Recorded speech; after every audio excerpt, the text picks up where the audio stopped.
నమస్కారం. ఇప్పుడు చెప్పబోయే 5 ముందే నిర్ణయించబడతాయి.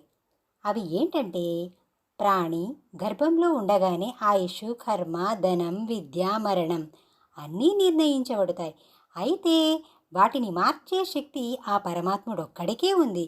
అందుకే పూజలు, వ్రతాలు, నోములు, దానాలు, ధర్మంగా బ్రతుకుతూ ఉంటే బ్రహ్మ రాసిన నుదిట రాతని సుఖదుఖాలను సరిచేయగలదు ఆ భగవంతుని శక్తి మాత్రమే. పుణ్యమనే ధనం మీ వద్ద ఉంటే పర్వతాల మీద ఉన్న స్వర్గ సుఖాలని అనుభవిస్తారు.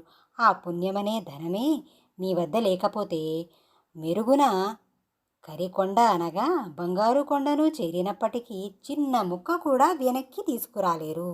కావున దీపారాధన చేయడం ద్వారా సకల శుభాలు మంగళప్రదములు చేకూరుతాయి. దుఃఖము దరిదాపులకు రాదు. అష్టసిద్ధులు లభిస్తాయి.